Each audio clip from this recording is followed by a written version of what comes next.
पादसहस्रं च ब्रूहि गार्ग्यमहामते। महालक्ष्म्या महादेव्या भुक्तिमुक्त्यर्थसिद्धये। श्रीगार्ग्य उवाच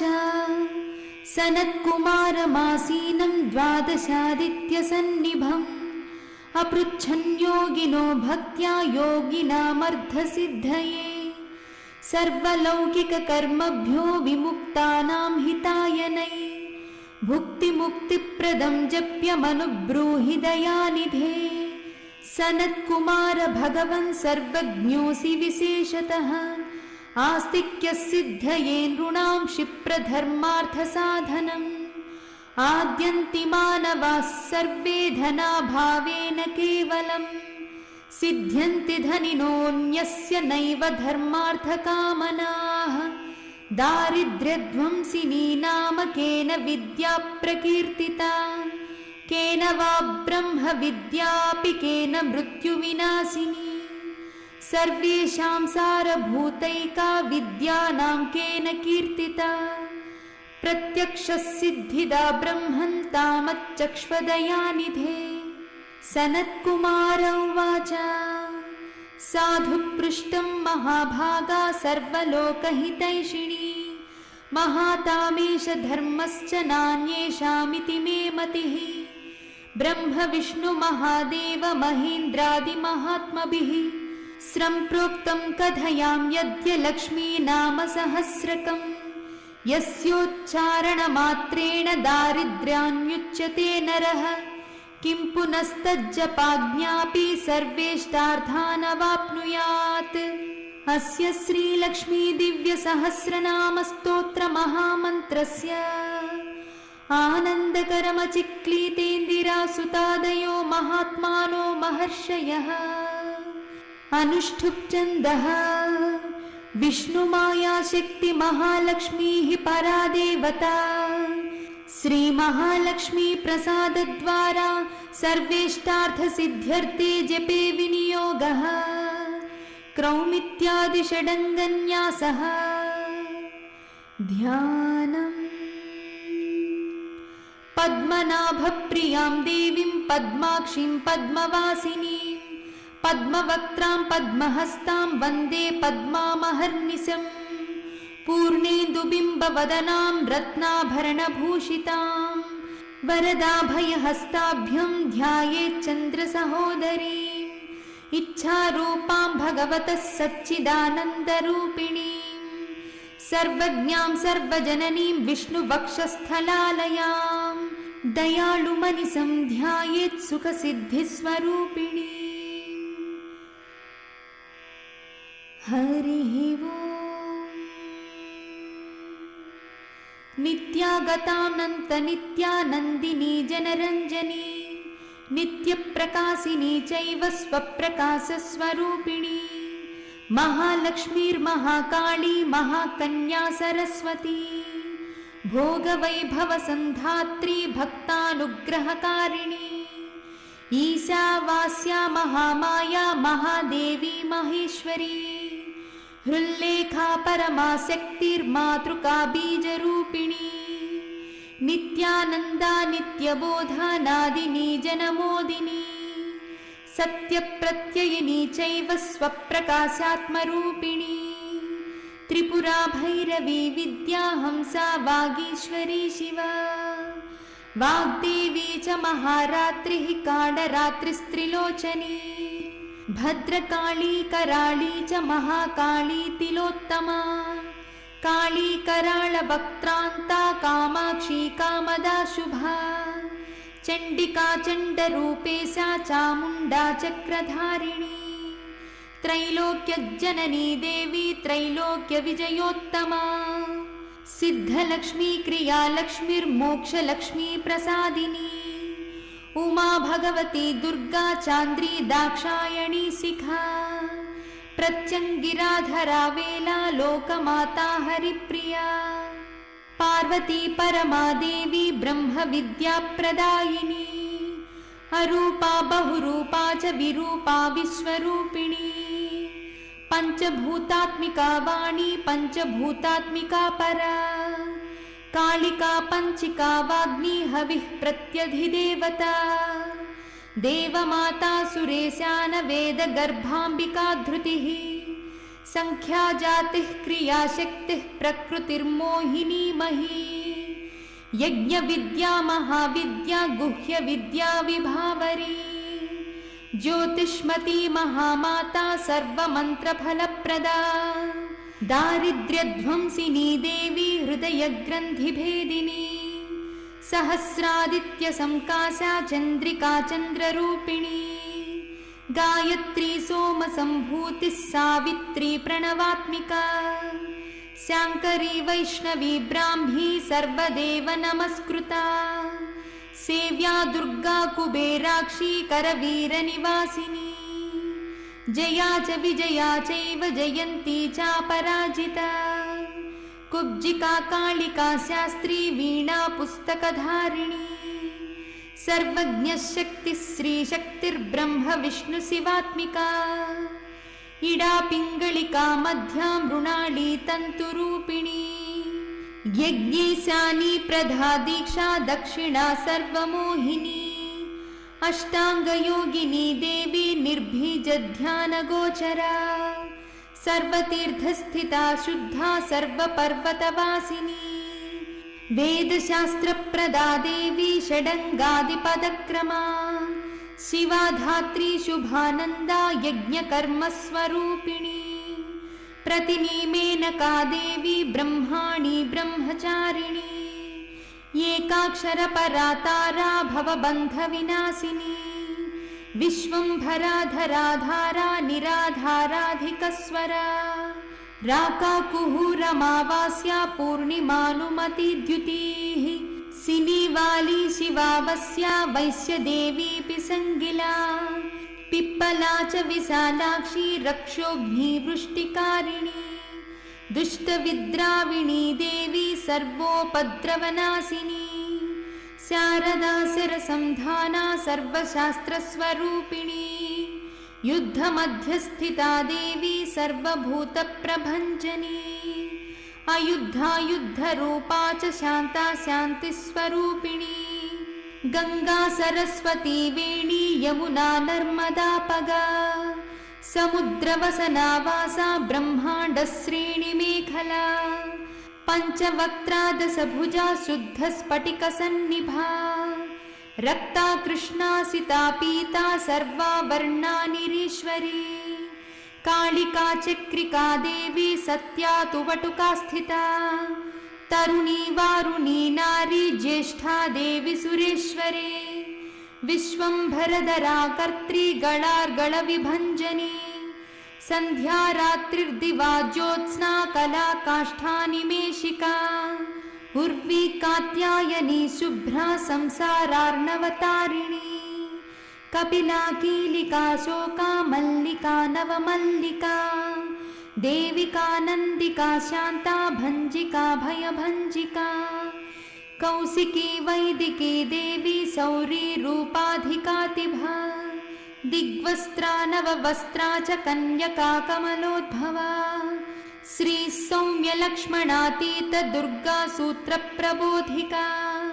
श्रद्धा मेधा कृतिः प्रज्ञा धारणा कान्तिरेव च श्रुतिस्मृतिर्धृतिर्धन्या भूतिरिष्टर्मनीषिणी विरक्तिर्व्यापिनी माया सर्वमाया प्रभञ्जनी महेन्द्री मंत्रिणी सिंही चेन्द्रजालस्वरूपिणी अवस्थात्रय निर्मुक्ता गुणत्रय विवर्जिता ईषणत्रय विर्मुक्ता सर्वरोग विवर्जिता योगी ध्यानान्तगम्या च योग ध्यान परायणा त्रयी शिखा विशेषज्ञा वेदांत ज्ञान रूपिणी भारती कमला भाषा पद्मा पद्मावती कृतिः गौतमी गोमती गौरी ईशानहंसवाहनी नारायणी प्रभाधारा जाह्नवी शंकरात्मजा चित्रघंटा सुनंदा श्रीर्मानवी मनुसंभवा स्तंभनी क्षोभिणी मारी ब्राह्मिणी शत्रुमारिणी मोहिनी द्वेषिणी वीरा अघोरा रुद्ररूपिणी रुद्रैकादशिनी पुण्या कल्याणी लाभकारिणी देवदुर्गा महादुर्गा स्वप्नदुर्गाष्टभैरवी सूर्यचन्द्राग्निरूपा च ग्रहनक्षत्ररूपिणी बिन्दुनादकलातीता बिन्दुनादकलात्मिका दशवायुजयाकारा कला षोडशसंयुता काश्यपी कमला देवी नादचक्रनिवासिनी मृडाधारा स्थिरा गुह्या देविका चक्ररूपिणी अविद्या सार्वरी भुञ्जा जम्भासुरनिबर्हिणी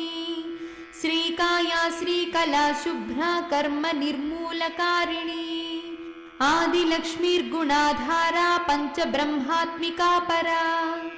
श्रुतिर्ब्रह्ममुखावासा सर्वसम्पत्तिरूपिणी मृतसञ्जीविनी मैत्री कामिनी कामवर्जिता निर्वाणमार्गदा देवी हंसिनी कालिका क्षमा सपर्या गुणिनी भिन्ना निर्गुणा खण्डितशुभा स्वामिनी वेदिनी शक्या शाम्बरी चक्रधारिणी दण्डिनी मुण्डिनी व्याघ्री शिखिनी सोमसंहतिः चिन्तामणिश्चिदानन्दा पञ्चबाणप्रबोधिनी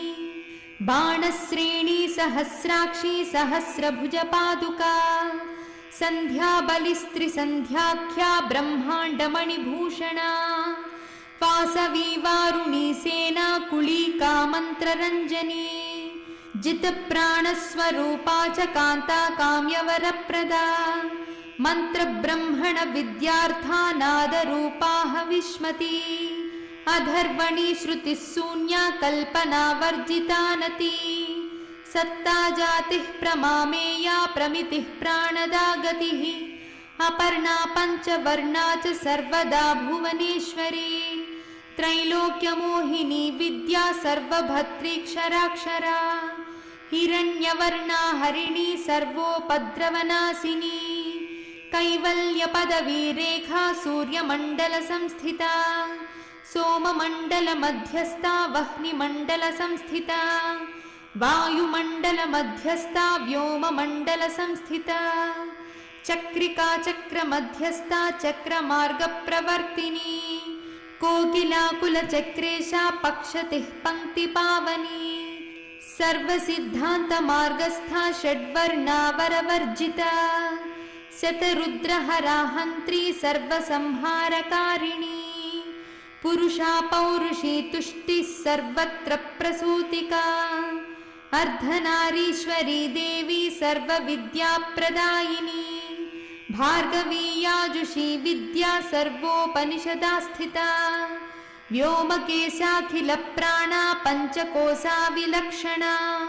पञ्चकोशात्मिका प्रचक्रुञ्च ब्रह्मात्मिका शिवा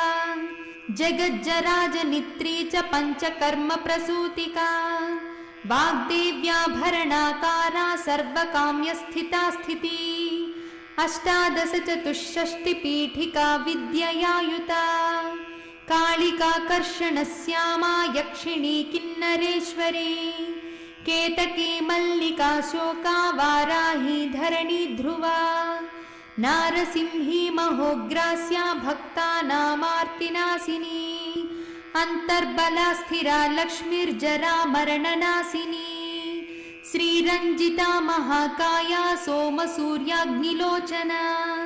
अदितिर्देवमाता च अष्टपुत्राष्टयोगिनी अष्टप्रकृतिरष्टाष्टविभ्राजद्विकृताकृतिः दुर्भिक्षध्वंसिनी देवी सीता सत्या च रुक्मिणी ख्यातिजा भार्गवी देवी देवयोनिस्तपस्विनी शाकम्भरी महासोणा गरुडोपरि संस्थिता सिंहगा व्याघ्रगा देवी वायुगा च महाद्रिगा अकारादिक्षकारान्ता सर्वविद्याधिदेवता मन्त्रव्याख्याननिपुणा ज्योतिश्शास्त्रैकलोचनी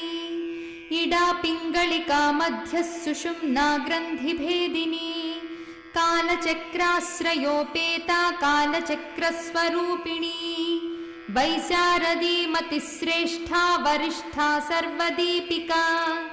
वैनायकी वरारोहा श्रोणिवेला बहिर्बलिः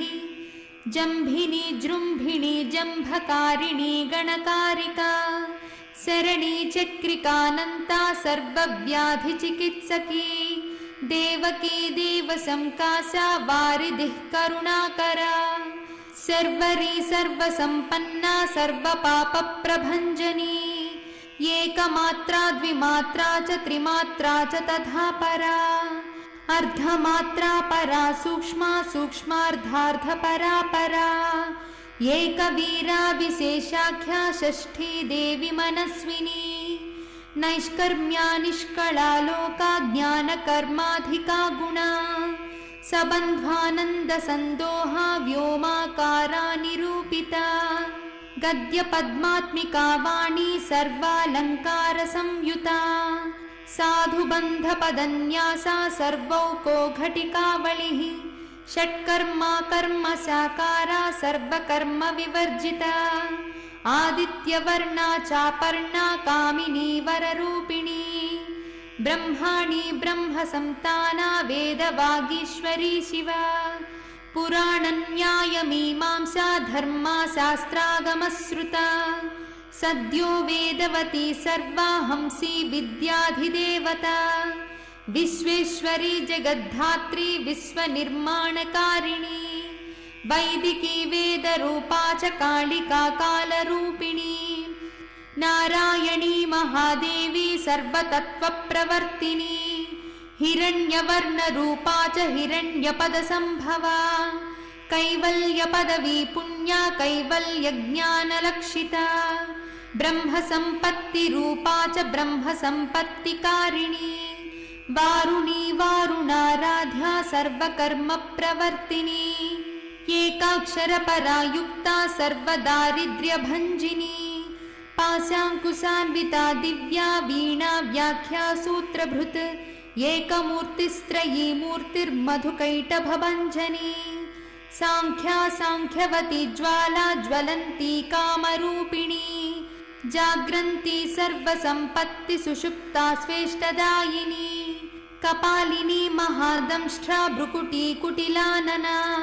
सर्वावासा सुवासा च बृहस्सृष्टिश्च साक्वरी छन्दो गणप्रतिष्ठा च कल्माशी करुणात्मिका चक्षुष्मती महाघोषा खड्गचर्मधरासनिः शिल्पवैचित्र्यविद्योता सर्वतो भद्रवासिनी अचिन्त्या लक्ष्मणाकारा सूत्रभाष्यनिबन्धना सर्ववेदार्थसम्पत्ति सर्वशास्त्रार्थमातृका अकारादिक्षकारान्तमातृवर्णकृतस्थला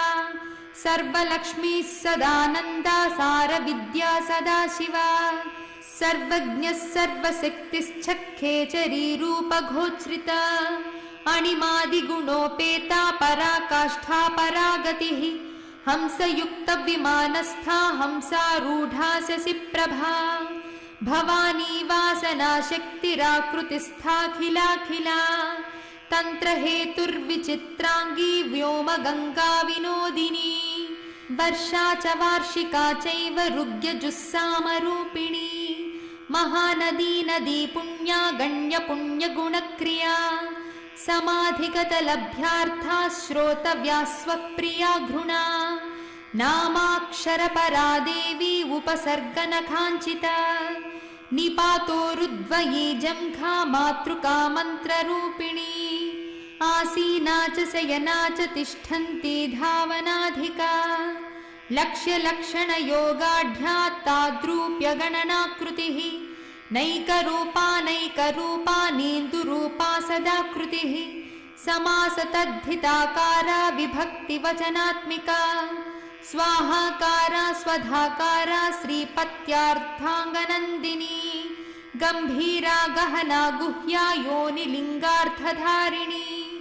शेषवासुकि संसेव्या चपलावरवर्णिनी कारुण्याकार सम्पत्तिः कीलकृन्मन्त्रकीलका शक्तिबीजात्मिका सर्वमन्त्रेष्टाक्षयकामना आग्नेये पार्थिवा आप्या वायव्या व्योमकेतना सत्यज्ञानात्मिकानन्दा ब्राह्मी ब्रह्म सनातनी अविद्यावासना माया प्रकृतिः सर्वमोहिनी शक्तिर्धारणशक्तिश्च चिदचिच्छक्तियोगिनी वक्त्रारुणा महामाया मरीचिर्मदमर्दिनी विरट् स्वाहा स्वधा शुद्धा निरूपास्ति सुभक्तिगा विरूपिता द्वयी विद्या नित्या नित्यस्वरूपिणी वैराजमार्गसञ्चारा सर्वसत्पथदर्शिनी जालन्धरी मृडानी च भवानी भवभञ्जनी त्रैकालिकज्ञानतन्तुस्त्रिजालज्ञानदायिनी नादातीता स्मतिः प्रज्ञा धातृरूपा त्रिपुष्करा पराजिता विधानज्ञा विशेषितगुणात्मिका हिरण्यकेशिनी हेमा ब्रह्मसूत्रविचक्षणा असङ्ख्येयपदार्थान्तस्वरव्यञ्जनवैखरी मधुः जिह्वा मधुमती मधुमासोदया मधुः माधवी च महाभागा मेघगम्भीरनिस्वना ब्रह्म विष्णु महेशादिज्ञातव्यार्थविशेषगा नाभौ वह्निशिखाकारा ललाटे चन्द्रसन्निभा भ्रूमध्ये भास्कराकारा सर्वताराकृतिः हृदि कृत्तिकादिभरण्यन्त नक्षत्रेश्चर्चितोदया ग्रहविद्यात्मिका ज्योतिर्ज्योतिर्विन्मतिजीविका ब्रह्माण्डगर्भिणी बाला सप्तावर्णदेवता वैराजोत्तमसाम्राज्या कुमारकुशलोदया भगला भ्रमराम्बा च शिवदूती शिवात्मिका मेरुविन्द्याधिसंस्थाना काश्मीरपुरवासिनी योगनिद्रा महानिद्रा विनिद्रा राक्षसाश्रिता सुवर्णदा महागंगा पंचाख्या पंचसंहतिः सुप्रजाता सुवीर्या च सुपोषा सुपतिः शिवा सुगृहा रक्तबीजान्ता हतकन्दर्पजीविका समुद्रव्योम मध्यस्था समबिन्दुसमाश्रया सौभाग्यरसजीवातुः सारा सारविवेकदृक् त्रिवल्यादिसुपुष्टाङ्गा भारती भरताश्रिता नादब्रह्ममयी विद्या ज्ञानब्रह्ममयी परा ब्रह्मनाडी निरुक्तिश्च ब्रह्मकैवल्यसाधना कालकेयमहोदार वीर्यविक्रमरूपिणी बडबाग्निशिखा वक्त्रा महाकबलतर्पणा महाभूता महादर्पा महासारा महाक्रतुः पंचभूता महाग्रासा पंचभूतादिदेवता सर्वप्रमाणसम्पत्ति सर्वरोगप्रतिक्रिया ब्रह्माण्डान्तर्बहिर्व्याप्ता विष्णुवक्षो विभूषिणी शाङ्करी भिदिवक्त्रस्था प्रवरा परहेतुकी हेममाला शिखामाला त्रिशिखा पञ्चलोचनी सर्वागम सदाचारा मर्यादा यातु भञ्जनी पुण्यश्लोकप्रबन्धाढ्या सर्वान्तर्यामि रूपिणी सामगानसमाराध्य श्रोतृकर्णरसायना जीवलोकैकजीवातुर्भद्रोदारविलोकना तटित्कोटिलसत्कान्तिस्तरुणी हरिसुन्दरी मीननेत्रा च नेन्द्राक्षि विशालाक्षी सुमङ्गला सर्वमङ्गलसम्पन्ना साक्ष्मान्मङ्गलदेवता देहहृद्दीपिका दीप्तिर्जिह्मपापप्रणाशिनी अर्धचन्द्रोलसद्भ्रंष्टा यज्ञवाटी विलासिनी महादुर्गा महोत्साहा महादेवबलोदया डाकिनीढ्या साकिनीढ्या समस्तजुट निरङ्कुशानाकवन्द्या षडाधाराधिदेवता भुवनज्ञाननिःश्रेणी भुवनाकारवन्दरी शाश्वती शाश्वताकारा लोकानुग्रहकारिणी सारसी मानसी हंसी हंसलोकप्रदायिनी चिन्मुद्रालङ्कृतकरा कोटिसूर्यसमप्रभा सुखप्राणिशिरोरेखा सददृष्टप्रदायिनी सर्वसाङ्कर्यदोषघ्निग्रहोपद्रवनाशिनी क्षुद्रजन्तुभयग्नी च विषरोगादिभञ्जनी सदा शान्ता सदा शुद्धा गृहच्छिद्रनिवारिणी कलिदोषप्रशमनी कोलाहलपुरस्थिता गौरी लाक्षणिकी मुख्या जगन्याकृतिवर्जिता माया विद्या मूलभूता वासवी विष्णुचेतना वादिनी वसुरूपा च वसुरत्नपरिच्छदा छान्दसी चन्द्रहृदया मन्त्रस्वच्छन्दभैरवी वनमाला वैजयन्ती पञ्चदिव्यायुधात्मिका पीताम्बरमयी चञ्चत्कौस्तुभाहरिकामिनी नित्या तद्ध्या रमा रामा रमणी मृत्युभञ्जनी ज्येष्ठा काष्ठादनिष्ठान्ता शराङ्गी निर्गुणप्रिया मैत्रेयी मित्रविन्दा च शेषकलाशया वाराणसी वासलभ्या आर्यावर्तजनस्तुता जगदुत्पत्तिसंस्थानसंहारत्रयकारणा त्वमम्ब विष्णु सर्वस्वं नमस्तेऽस्तु महेश्वरी सिद्धलक्ष्मीर्महाकाली महालक्ष्मीर्नमोऽस्तु ते सद्यो जाताभिपञ्चाग्निरूपा पञ्चका यन्त्रलक्ष्मीर्भवत्यादिर्व्याद्याद्येते नमो नमः पृष्ट्यादिकारणकार वितते दोषवर्जिते जगल्लक्ष्मीर्जगन्मातर्विष्णुपत्नी नमोऽस्तु ते नवकोटिमहाशक्तिसमुपास्य पदाम्बुजे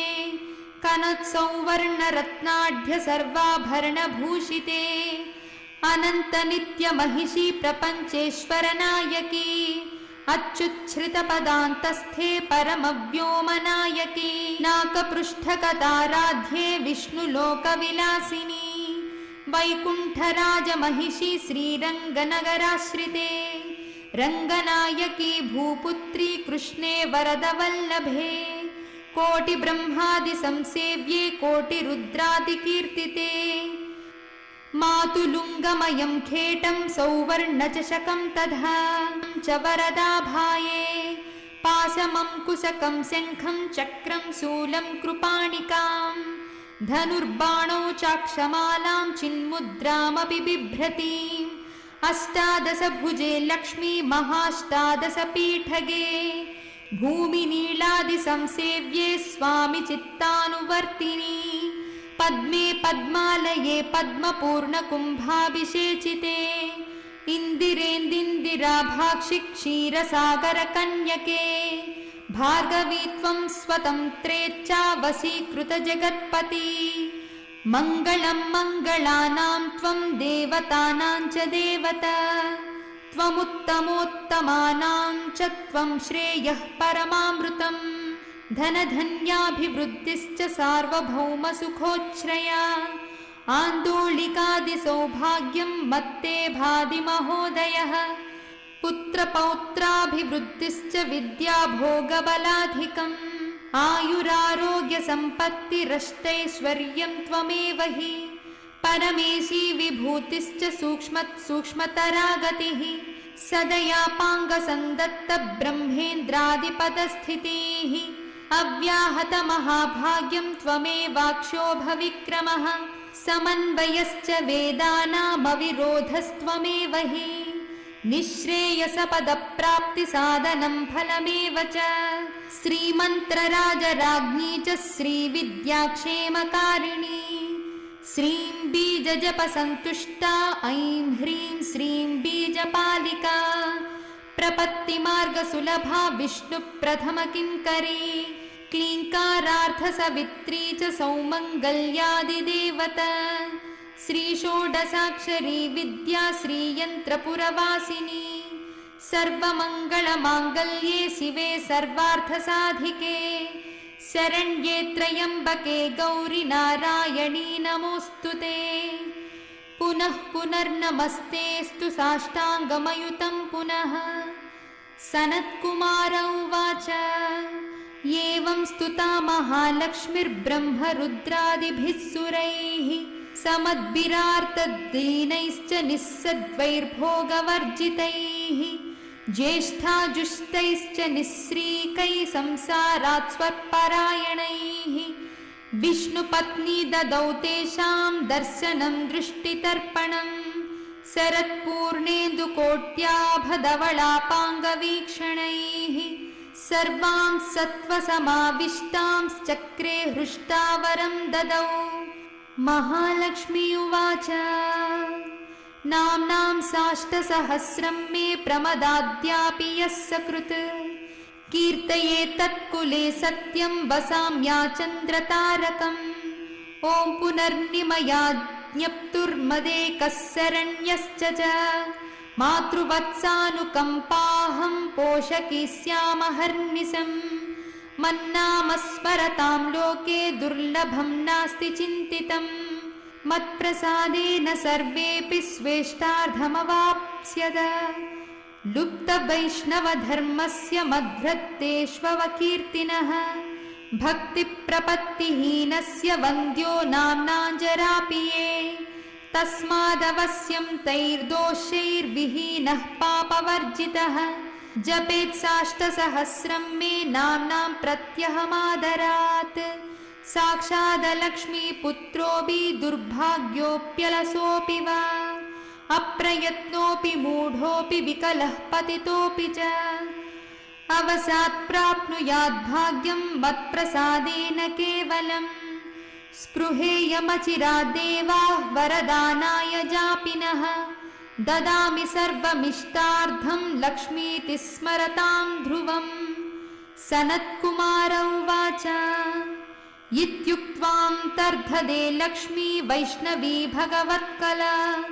इष्टापूर्ता च सुकृतं भागधेयं च चिन्तितम् स्वस्थानं च भोगं च विजयं लेभिरे सुराः तदेतत्प्रदाम्यद्य लक्ष्मी नाम सहस्रकम् योगिनः पठति क्षिप्रं चिन्तितार्थनवाप्स्यधा। गार्ग्य उवाच सनत्कुमार योगीन्द्र इत्युक्त्वा सदयानिधिः अनुगृह्य ययौ क्षिप्रं तांश्च 12 योगिनः तस्मादेतद्रहस्यं च गोप्यं जप्यं प्रयत्नतः अष्टम्यां च चतुर्दश्यां नवम्यां भृगुवासरे